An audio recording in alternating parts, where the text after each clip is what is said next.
Hello everyone! Welcome back to Cosmophile Tarot PH. So, for today's reading, meron po tayong reading for the month of November. So, let's see kung ano yung message sa inyo, especially for the sign of Capricorn. So, medyo madalang tayong makapag-update kasi medyo busy ang lola nyo.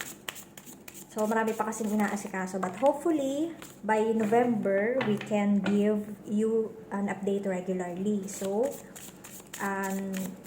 paalala lang, this reading is only for open-minded people because not everyone can resonate.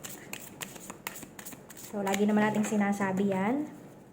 Hindi po lahat ay makaka-resonate sa ating maitatap na energy for today. So, take what resonates lang. Okay? Thank you so much for the new subscribers. Maraming salamat. Okay, so let's start. Capricorn, we have affection. We have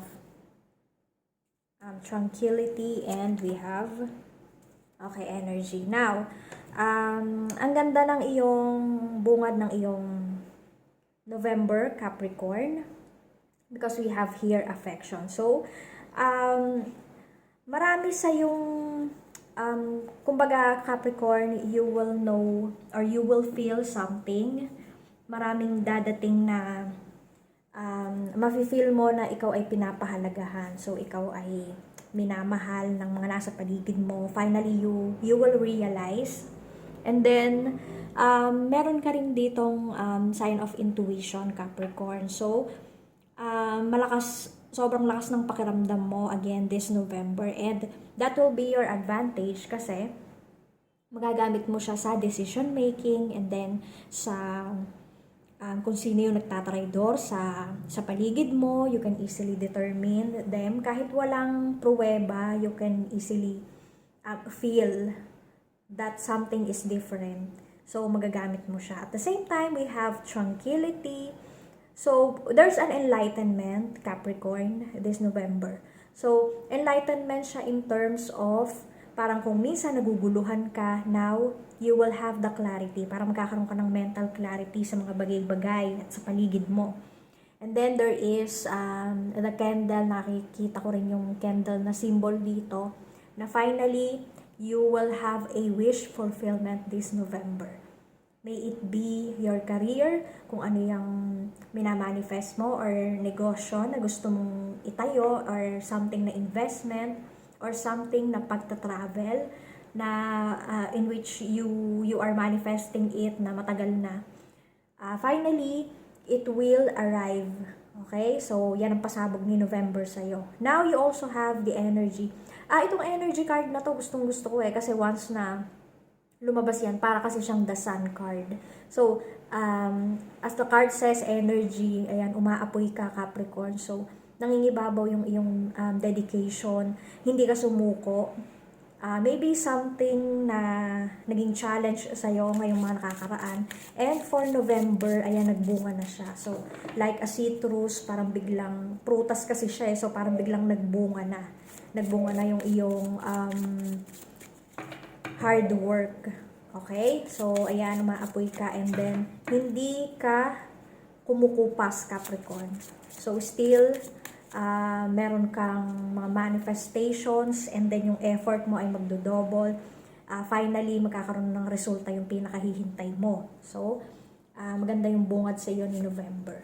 Now, we also have, reproach. So, ayan, may nakikita na naman akong ahas. But, yung ahas na, kasi dalawa siya isang light at isang dark. So, parang ang intindi ko dito, Capricorn, kung sino yung gumagawa ng black magic sa'yo, you can always contradict. Parang ang lakas ng shield mo kasi kung sino yung gumagawa sa'yo ng ng black magic, no? Kung sasabihin natin, siya parang bumabalik din sa kanya. So, law of karma. Kinakarma yung gumagawa ng masama sa'yo. Pero ikaw, because of your shield na parang nasa personality mo na kasi Capricorn, yung parang very strong yung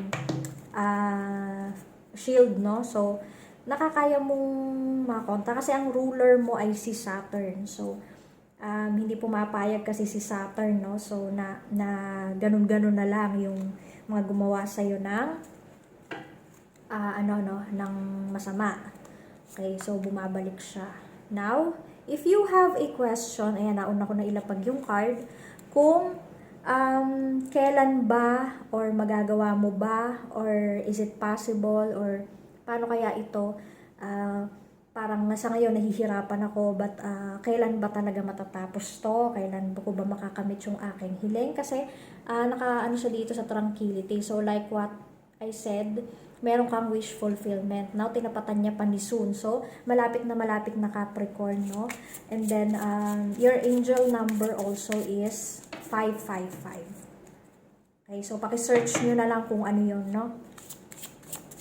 Meron siyang message. Merong message sa inyo yung guardian angel nyo. 555. It's up to you. Marami kasi siyang meaning, but the way you resonate na lang dun sa message ng 555. Okay, we also have duality, ayan. So, kung mapapansin mo, parang ang daming, parang lagi siyang magkatambal. Ito yung, tapos yung crescent moon, tapos meron din dito yung hands, tapos meron din siyang snake sa, ito sa taas. So, sabi ko nga, kung sino yung gumagawa ng kumbaga, kung gaano ka ginawan, Capricorn, ng masama ng kapwa mo, no?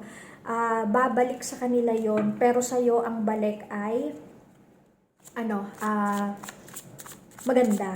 So, siya, kung ginawan ka ng masama, then yung balik sa'yo ay maganda. Tapos, pwera pa doon, babalik sa kanya kung ano yung ginawa niya. So, magsasuffer din sila as the law of the universe, no? So, hindi ako nagsabi niyan.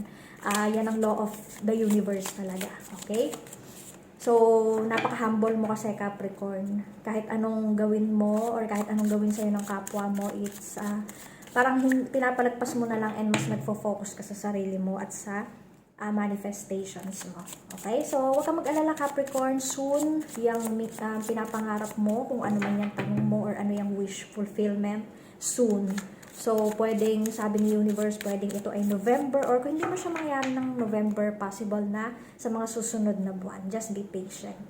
Okay? And we have also the Empress. Ayan, rebirth. So, this is a new beginning talaga sa'yo, Capricorn, no? Rebirth ng November.